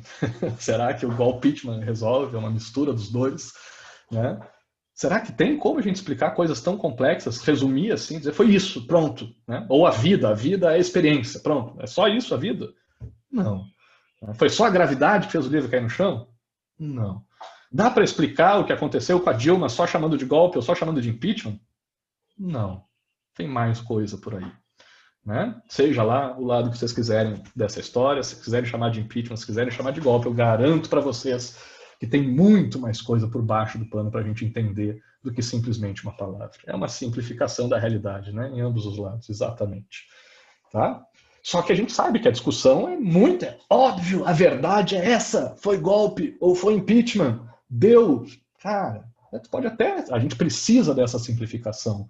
Se eu perguntasse para vocês o que fez o livro cair no chão e alguém chegasse, professor, o que fez o livro cair no chão foi uma combinação de elementos humanos, elementos físicos, os elementos humanos incluem tal, os elementos físicos incluem tal. Cara, a turma toda já está olhando para a pessoa e diz, meu Deus, onde é que veio esse T chato pra caramba, falando um monte de coisa, que porra esse papo aí de complexidade, né? A vida precisa de uma coisa mais simples, né, de uma coisa mais direta. Então, como eu disse para vocês no começo, a vida é complexa. Um simples livro cair no chão é difícil de explicar, mas a gente precisa simplificar para a gente se relacionar, para a gente achar explicações, para a gente achar padrões no mundo. E eu também, na aula que vem, vou entrar um pouco mais, aprofundar um pouco mais nesse ponto. Mas para a gente seguir aqui nossa aula, vamos trazer um outro ponto aqui, ó, que também tem a ver com essa discussão, que é a divisão de diversas situações, né, a gente vai chamar aqui de sistemas, né, entre uma visão de mundo, né, que analisa o mundo ou as coisas da vida como se seguissem uma lógica de um sistema linear. Então, seguindo essa lógica, o colega ali, o Gerson, estava falando do cursinho, faltou o cursinho, esqueci aqui, Patrick, tá certo. Tinha que ter botado antes aqui, antes a gente faz cursinho, né? Se a gente faz um monte de vezes o cursinho que nem o Gerson fez, aí a gente consegue, consequentemente, naturalmente, numa lógica linear, a consequência direta de fazer muitas aulas de cursinho, de estudar muito para o vestibular é o quê? Ser aprovado no vestibular. E aí, obviamente, depois que uma pessoa foi aprovada no vestibular, ela vai lá e faz a matrícula na universidade, né? Está formalmente apta a cursar as disciplinas. E a pessoa que está formalmente apta a cursar as disciplinas, ela participa. E, obviamente, alguém que está na faculdade vai estudar. E aí, estudando, se estudar bastante para as disciplinas, não tem erro. O resultado é sempre um só, é ser aprovado na disciplina. E aprovando nas disciplinas, se você estudar e for aprovado nas disciplinas, isso vai acumulando, aprovação atrás de aprovação, e aí chega num resultado inequívoco, não tem dúvida. Vocês vão chegar na formatura, vocês vão se formar, a maioria que era da ciência política. Então, por isso, eu peguei um exemplo aqui da ciência política. E quem se forma em ciência política, naturalmente não tem erro, é óbvio, vai trabalhar com ciência política, em alguma atividade da área da ciência política, né? Então, acaba sendo uma lógica linear. Uma coisa leva a outra naturalmente. Quem aprova no vestibular se faz matrícula, quem faz matrícula estuda, quem estuda é aprovado, quem é aprovado se forma e quem se forma trabalha na área. Maravilha, uma coisa conectada com a outra, tudo faz sentido, né? E a vida é simples. Mas é assim que a vida funciona de verdade, pessoal. É assim a nossa vida real. Isso aqui é a lógica do enduro, né? Se virar para o lado quando vem o carrinho para o lado, desviar, não vai bater, vai ir para frente, vai chegar antes no final, né? Mas a vida, a gente sabe, tem mais a ver com o GTA, apesar de ser ainda mais complexa. E aqui também, estou pegando um exemplo, ainda falta aqui, né? O cursinho do Gerson Vapo ali antes do vestibular, mas começando com a aprovação do vestibular. Tem gente que é aprovado no vestibular, mas não tem dinheiro para pagar as contas, né? Faltou a terapia para aguentar a vida também. Também precisa de terapia, né? Em todas as etapas aqui, né? Terapia para aguentar. Agora, vamos começar aqui nesse ponto do primeiro, da aprovação do vestibular. Se o cara foi aprovado no vestibular, isso quer dizer que ele vai fazer a matrícula? Não. A pessoa pode ser aprovada no vestibular, mas tem que trabalhar para pagar as contas, para sustentar o filho, né, para ter onde morar, o que comer, e não dá tempo, não tem como, né, trabalhar e estudar. Então a pessoa, mesmo depois de ser aprovada no vestibular, desiste, vai trabalhar, vai fazer outra coisa, porque não dá para estudar. Pode ser que a pessoa faça a matrícula, mas pode ser que ela mude de curso, passou no vestibular e diz, não, vou fazer outra coisa. Meu sonho é formar e arrumar um emprego. É disso que eu estou falando. Como que a gente faz para alcançar esse sonho? Tem gente que passa direto, tem gente que demora anos para tentar um vestibular para a faculdade, porque estava em um momento que tinha outras prioridades. É complexo. Né? Tem gente que muda de curso. Eu passei em administração primeiro, né? Fiz meio semestre de administração, depois fui para o direito. Né? Já vi gente aqui também falando que começou uma coisa, depois foi. Tem eu também que mudei de curso, a Menicum aqui também, tá? Ou o Menicum, não me lembro. Tá? Também mudou de curso, acho que deve ter mais gente aí que também fez isso. Tem gente que desiste da faculdade, diz, não, isso não é para mim, não quero, né? Ou tem uma coisa mais importante, tem outra coisa para fazer.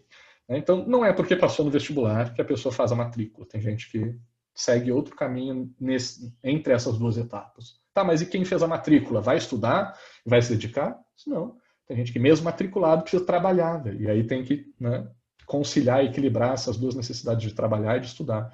Tem gente, que eu até também recomendo, que eu acho que faz parte da vida, que vai se divertir, vai fazer festa, vai namorar, né? Vai viajar, vai fazer outras coisas, vai, né, curtir com os amigos, com as namoradas, com os namorados, né, vai fazer outra coisa, vai curtir a vida, vai se divertir.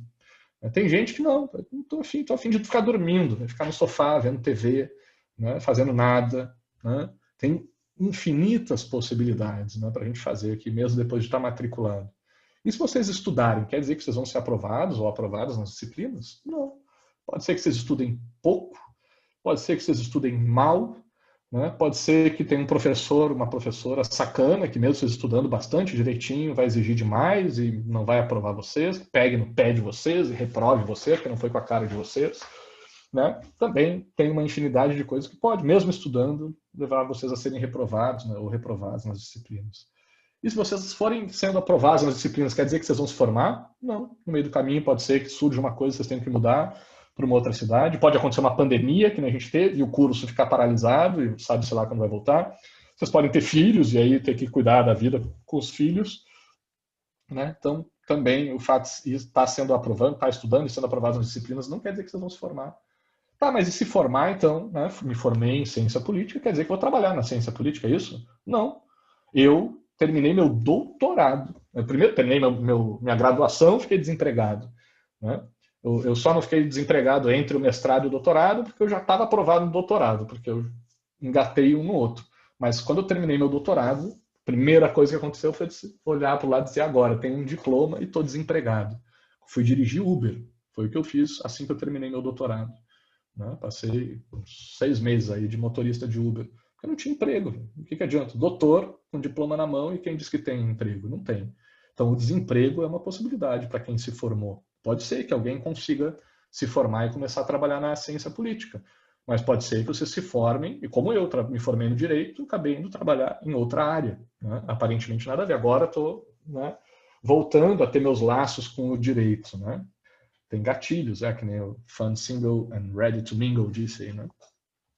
Mas pode ser também, não quer dizer que não seja trabalhar, tá? Só porque eu quis, também um trabalho, né? Atividade artística, mas só para deixar claro aqui que eu estava falando trabalhar numa área mais diferente ainda, a pessoa pode virar músico, ator, né? Trabalhar com artesanato, sei lá, fazer poesia, não sei, algum tipo de arte, né? Pode ser que vocês descubram aí no final, no meio desse processo, que não é nenhum ofício assim do mercado profissional, como é que eu vou dizer, capitalista, sei lá, que vai ser o caminho de vocês nesse processo. Então vejam que o nosso sistema aqui fica mais complexo.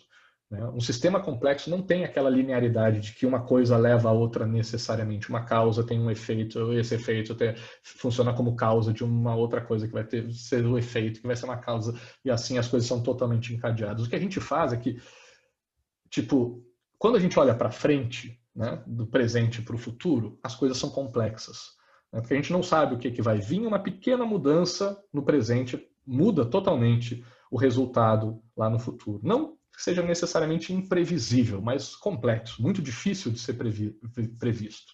Né? Agora, quando a gente olha para trás, parece que tudo faz sentido, parece que uma coisa se encaixa na outra e tudo é linear, que uma coisa explica a outra. Né? Porque daí a gente já eliminou toda a contingência, né? Todas as outras possibilidades, todas as outras escolhas que a gente podia fazer na vida e não fez. Tá? E é só para me esqueci de falar quando eu estava falando dessas escolhas, que é bom deixar claro que o fato da gente fazer essas escolhas é que faz com que seja necessária o desenvolvimento de ciências e áreas de estudo como a ciência política, como a ética, né, do professor Clóvis, né, de a gente saber o que é certo, o que é errado. Né? Então, se para um cachorro, né, meu vizinho aqui tem um pitbull e um rottweiler. Né? Se eu entrar no terreno do meu vizinho, os cachorros vão me atacar, né? Vão me matar provavelmente. Né? Agora, o cachorro vai ser preso, né, porque ele cometeu um crime? O cachorro fez uma coisa errada ao me atacar? Não, não tem como eu julgar moralmente, eticamente, a atitude de um cachorro. Porque quando um cachorro ataca alguém que invadiu o seu território, ele só fez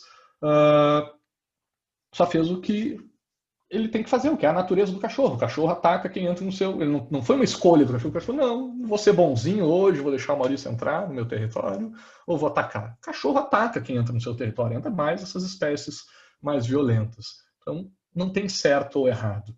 Agora, se o meu vizinho entra no meu terreno e eu não tenho cachorro, e eu decido ou matar ele ou não matar, aí eu posso ser julgado, porque eu posso fazer a escolha de matar uma pessoa que está entrando no meu terreno ou não. Não é da natureza humana matar todo mundo que entra no seu território. Citou o professor Clóvis, aulas demais. Eu não entendi muito bem, tio Patinhas, o que está dizendo do tio. A aula do Clóvis que é demais, ou o fato de eu ter citado, o Clóvis tem muitas aulas. Acho que tudo vale, ele tem muitas aulas, tem aulas pra caramba e as aulas são muito boas. É foda, muito boa nas aulas dele, eu também curto. Cara. Mas estão entendendo? Então, a capacidade nossa de fazer escolhas, o princípio da contingência, e que tem a ver com essa complexidade da nossa vida humana, é o que faz, o que justifica a existência de uma ciência que nos analise o que é ético e o que não é ético, o que é certo e o que é errado. E aí, na ciência política, a gente vai levar isso para o... tem que explicar para o tio aqui que o negócio é lerdo, né, gente? Por favor, me ajudem aí com as explicações de vocês. Então, na ciência política, essa contingência, essa possibilidade de fazer escolhas, faz também, como eu falei, que não só na dimensão individual, mas na dimensão coletiva, social, a nossa sociedade. A gente possa discutir aí qual é o melhor sistema de governo. É esse que a gente tem? Porque a gente pode ter outro. A gente tem essa capacidade de fazer escolhas. A gente pode levar a nossa sociedade para um outro caminho diferente, porque a nossa sociedade também é regida pelo princípio da contingência. É de um jeito, mas poderia ser de outra. Então a gente pode discutir qual é a sociedade melhor, essa ou uma outra que a gente deseja ou imagina que seja melhor. Faz sentido o estudo da ciência política, da ética e do direito, né? De dizer, e aí, eu devo ser preso, né? Eu cometi um crime ao matar o meu vizinho quando ele entrou no meu terreno, ou era legítima defesa? Fiz certo ou errado juridicamente, né? Eu sou culpado ou inocente? Então, todas as ciências, o direito, a ciência política e a ética só existem, só faz sentido essas áreas de saber, de conhecimento, de estudo existirem, porque a gente tem essa característica humana de fazer escolhas. Porque se a gente fosse que nem os animais, a gente agiria do jeito que a gente tem que agir, e não faria sentido a gente se questionar se é ético, se não é ético, se a nossa sociedade está do jeito certo ou é do jeito errado. Não faz sentido a gente discutir se as abelhas estão fazendo do jeito certo ou não a colmeia, porque é o jeito que a abelha faz colmeia. Uma aranha faz uma teia do jeito que ela faz a teia. Não tem discussão sobre se aquela teia está certa ou está errada. É assim que a aranha faz teia, né? A discussão da novela das 9 sobre quem é a mãe da bebê.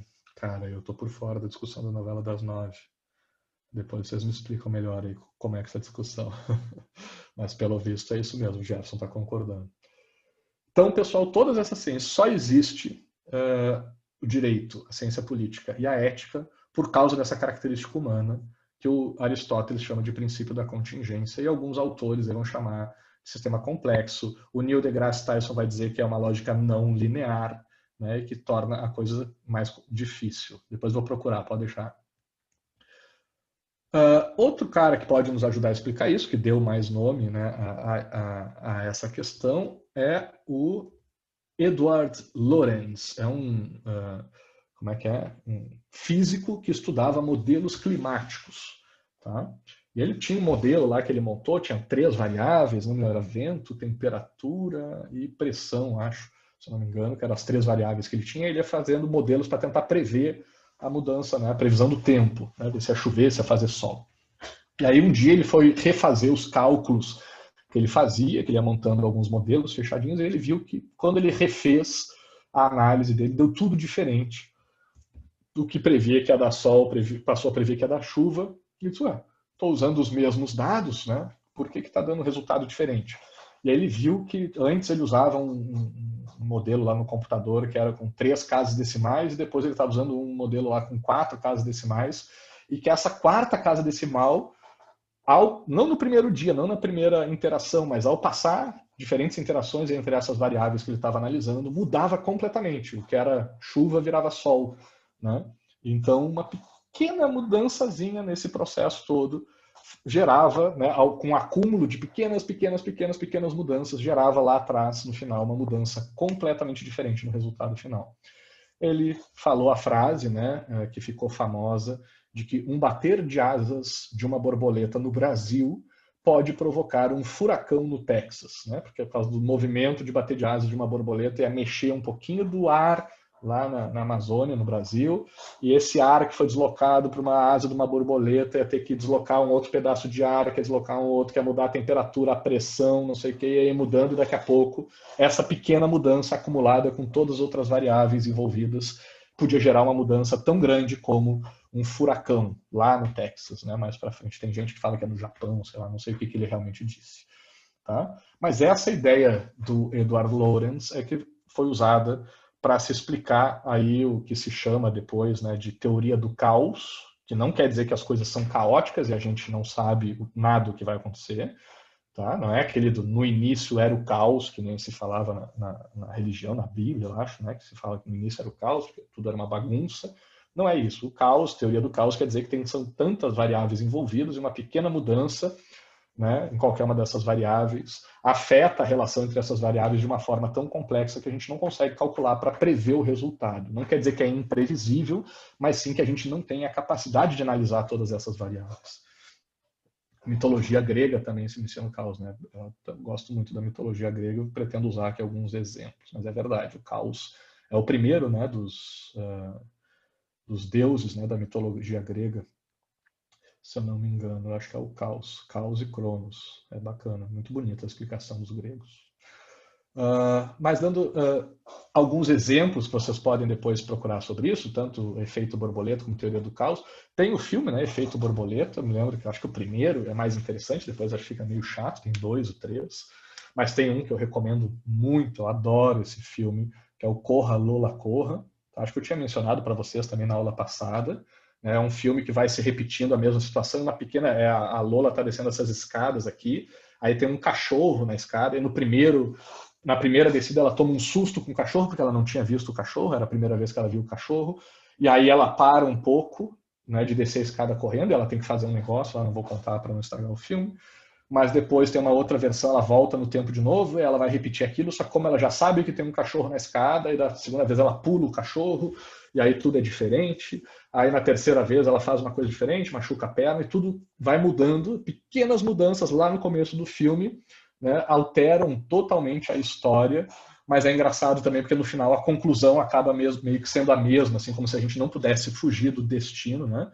A gente pode pegar também o De Volta para o Futuro, né? Também trabalha com algumas questões assim, mas de uma maneira mais simplória, né? Como se não analisa tanto toda essa complexidade, mas também traz essa ideia de uma pequena mudança lá no passado, né? Não me lembro o nome do protagonista, mas ele interfere na relação dos pais dele lá no passado para tentar mudar o futuro.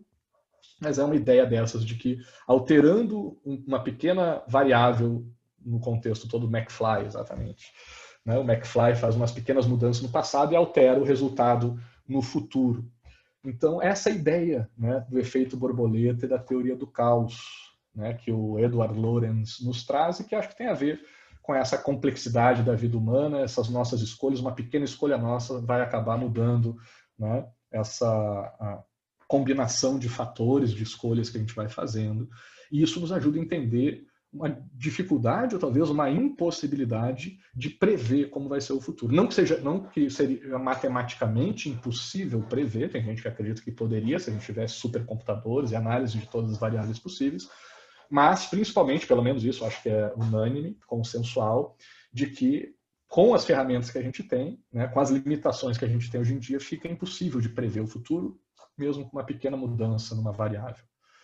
Quem acho que nos ajuda a explicar mais nos termos que nos servem aqui para ciências sociais é esse cara chamado Edgar Morin. Né? O cara ainda está vivo lá, deve estar com quase 100 anos, né? Vai fazer 100 anos ano que vem. Né? E eu acho que o livro dele que melhor explica isso é a Introdução ao Pensamento Complexo. E tem uma explicação, não vou ficar entrando em maiores detalhes também, mas uma explicação do Morin que eu acho que é fundamental para a gente entender essa nossa discussão da aula de hoje é que ele diz que a complexidade é como um tecido. Né? E aí eu peguei essa foto aqui do zoom num tecido qualquer, para a gente lembrar que um tecido não é, quando a gente olha aqui para uma camiseta, né, parece que é uma coisa reta, né, um sólido, um plano, né, uniforme. Só que quando a gente olha de perto, dá um zoom em qualquer tecido, a gente vai ver que o tecido é feito de um entrelaçamento de fios. Então o Morin meio que coloca que cada fio desses é uma perspectiva, é uma dimensão da realidade. Né? E o entrelaçamento dessas dimensões da realidade é que forma o tecido da realidade complexa que a gente observa na vida. Então, o que seria a vida aqui para o Morin, né? Incluindo essa noção de complexidade, seria esse entrelaçamento de diversas perspectivas. Então, seria como se um fio desse tecido aqui fosse o fato de eu puxar o barbante. O outro fio é o fato da tensão do barbante puxar a madeirinha. O outro é a madeirinha caindo. O outro é a gravidade. Outro fio é a proposta que eu dei para vocês da atividade de puxar o livro. Outro são os 20. Cada voto de vocês é um fio desse emaranhado aqui, desse entrelaçamento de fios que forma o tecido. E aí, com todas essas realidades entrelaçadas, é que a gente forma a nossa realidade complexa. Né? Então, a nossa vida seria esse tecido, né, de diversas dimensões de realidade, de diversas perspectivas, né, que combinadas formam essa realidade complexa que a gente vive, que inclui tantas dimensões. Né? A gente geralmente tenta analisar essa realidade através de uma lógica linear, que simplifique essa complexidade e que gere aquela relação causal, né, explicativa, de que uma coisa explica a outra, mas a gente tem que ter essa clareza de que isso é uma forma da gente simplificar o mundo à nossa volta para que a gente possa entender e interagir e compartilhar informações sobre essas realidades, porque na prática a vida é muito mais complexa. E só para terminar, pessoal, tá, o nosso último slide da aula de hoje, algumas citações aqui. Eu peguei 2 autores que falam sobre complexidade, que eu acho bonitinho aqui o que os caras falam. Primeiro é um poeta, o John Donne, que ele diz o seguinte, falando todos sobre complexidade, tá, pessoal? Nenhum homem é uma ilha. Qualquer homem, e aqui o pessoal está falando homem, né? 1500, mas vamos fazer a nossa leitura que combina mais com 2020. Nenhum ser humano, nenhuma pessoa é uma parte, qualquer pessoa é uma parte do todo, né? Nenhuma pessoa é uma ilha, qualquer pessoa é uma parte do todo. A morte de qualquer pessoa me diminui, porque eu faço parte da humanidade. Assim, agora acho que é a parte mais famosa dessa citação, nunca procure saber por quem dobram os sinos. Eles dobram por ti. Aqui que ele está falando de sino dobrando aqui, porque sino geralmente, né, bate na igreja lá quando morre alguém para comunicar. Antigamente, né, quando morria alguém, a igreja batia o sino para comunicar. Então, o que ele está trazendo é perguntar por quem que morreu quando a igreja está tocando o sino. O que o Don aqui está dizendo é não pergunte quem que morreu. Foi um pedaço de ti que morreu, porque cada um de nós, né, é um pedaço de um todo maior do qual todos nós fazemos parte. Aqui uma visão poética, né, um pouco sobre essa noção de complexidade. E por último, o francês aqui, Jean Piaget, né, também explicando essa complexidade aqui numa dimensão multidimensional, uma explicação multidimensional, né, onde ele vai dizer que os fenômenos humanos, né, aqueles da contingência, são biológicos em suas raízes, sociais em seus fins e mentais em seus meios. Para vocês verem, né, uma combinação dessas variáveis todas que a gente mencionou, né, onde então um fenômeno humano qualquer teria uma origem, né, um início por razões biológicas, né, depois teriam relações mentais que serviriam de um processo intermediário e por último teriam consequências ou resultados sociais. Então toda ação humana teria dimensões biológicas, mentais e sociais numa mesma ação, numa mesma situação, pessoal. Gente, era isso que eu tinha para apresentar para vocês na aula de hoje. Não sei se vocês têm alguma dúvida, alguma questão. Eu só vou passar aqui, que eu também tinha me esquecido. Deixa eu só me achar aqui. Deixa eu parar de compartilhar minha tela. Aí eu vou passar para vocês o link. Tá? Hoje é só uma bobagem, é só uma formalidade para vocês escreverem lá só para registrar a presença de vocês. Eu me esqueci de mandar antes. Só para ter o formulário aquele que fica registrado, aí entre aqui nesse link que eu estou botando no chat, tá? No Google Forms, e escreva só a pergunta do que fez o livro cair, só para registrar quem acompanhou a aula ou não, para eu saber depois. Alguma questão aí, pessoal? A gente vai continuar na aula que vem, tá? Isso é só um princípio. Professor, oi. Eu só queria confirmar mais uma última vez quais são as coisas que tem que mandar entre aulas. Por exemplo, dessa aula de hoje, tem que mandar um formulário. Eu fui uma das pessoas que respondeu durante o... Eu, por exemplo, eu não mandei formulário entre essa aula e a última, em parte porque eu não acertei em encontrar o formulário, mas... por exemplo, mas as 2 aulas eu estava entre as pessoas que respondeu. Não, tranquilo, essas aulas iniciais, Creature, essas aulas iniciais o João. são... Beleza. Essas aulas iniciais eu só estou usando essas ferramentas de formulário para a gente ir treinando, tá? Para ver se dá tudo certo. Porque não está valendo nada por enquanto. Como eu disse, não tem presença e como não vale ponto, é só para você se acostumar a usar o formulário. Tritão, tá aqui em cima o link, eu vou botar de novo aqui no... Aí, ó, esse embaixo do teu comentário aí, Tritão. Então é só para quem não tem familiaridade para usar o Google Forms, para ir acessando e se acostumando, já acostumando a usar o apelido. Não está aparecendo aqui? Não está aparecendo formulário aqui, Vixe, eu estou mandando privado pro porquinho do mal aqui. Olha quem é que tinha falado isso. Ainda bem que eu não estou flertando, né, que nem a colega tinha falado. Aí, ó, exatamente. Acho que agora foi para todo mundo, tá, pessoal? Não sei por que ficou privado aqui. Então, é só para você se acostumar e acessar esse formulário. Por enquanto não está valendo nada. Como eu disse, hoje é uma coisa bem boba aqui, só para formalizar, para ficar registrado quem participou ou não. Mas depois é que vai valer nota, e aí não tem muito creature. Tá? O formulário eu vou passando no meio da aula mesmo, é só acompanhando a aula para saber o que tem naquela aula, que vai servir de registro da presença, né, quando for aula expositiva, para que vocês possam participar do debate. Né? E tanto vocês vão... as coisas para você. Oi? Facilitando aqui as coisas para você, que eu acho que você está com dificuldade de pronunciar. Tá, maravilha. Criatura. Como é que vai funcionar, então? Eu vou dar, na aula de apresentação de um conteúdo, eu vou estar explicando o conteúdo e no meio dessa explicação eu vou botar ali o Mentimeter ali para a gente fazer a apresentação dinâmica e um formulário do Google Forms que vai servir de registro dessa participação de vocês. Tá? Então, eu preciso das duas ferramentas porque o Google Forms registra o nome de vocês e o Mentimeter fica com aquela apresentação mais interativa. Então, não achei uma ferramenta que tenha as duas coisas numa só. Então, vocês só vão registrar do Google Forms para eu saber, o cara assistiu a aula, né, o criatura aqui assistiu a aula, então ele pode participar do debate na próxima aula. Mas quem for também assistir depois, né, não ao vivo a aula, quem for assistir pela gravação da aula também vai saber, assistindo o vídeo lá, vai saber, agora é a hora de eu responder o formulário lá do Google Forms, e aí vai poder também se habilitar para participar dos debates. E para habilitar o envio dos argumentos escritos, a pessoa tem que ter ou me enviado o formulário esse da aula expositiva ou participado do debate na aula de quarta-feira. Na verdade, vai ter que, de qualquer forma, ter enviado o formulário, porque para participar do debate tem que enviar o formulário. Então, por enquanto, não tem nada, não valeu ponto, não valeu presença, é só um treino, tá, para vocês se acostumarem com essas ferramentas.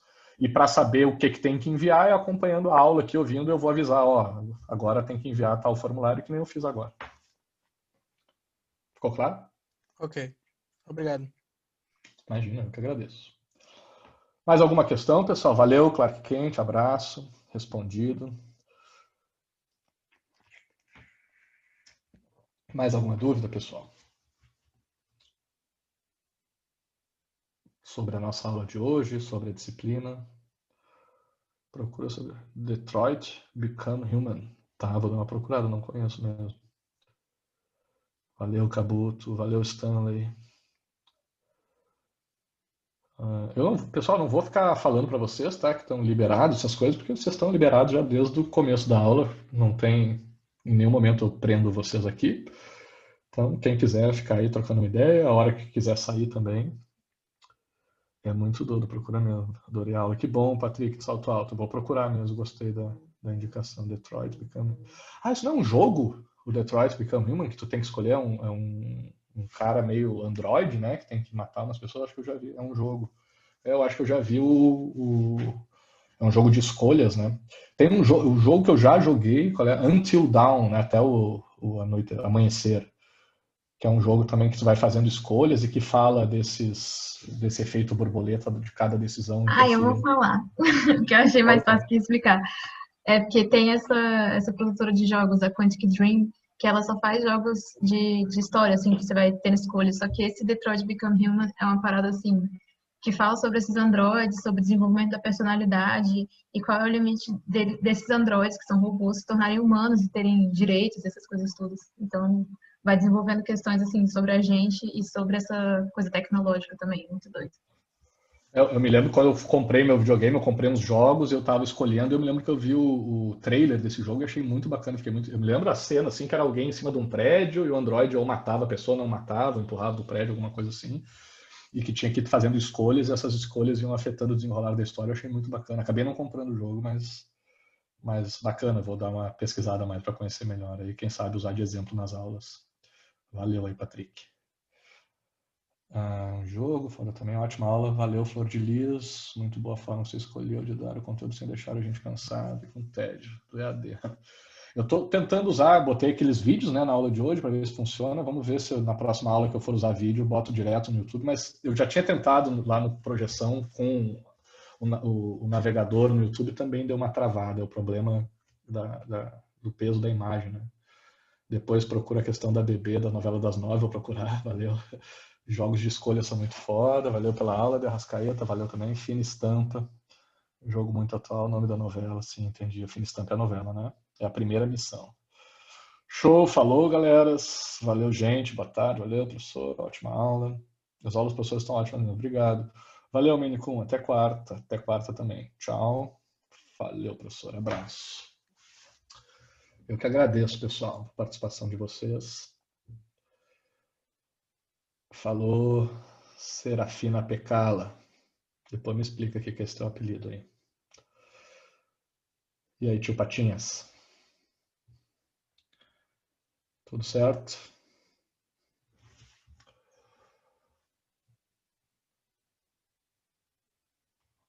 Deixa eu parar a gravação.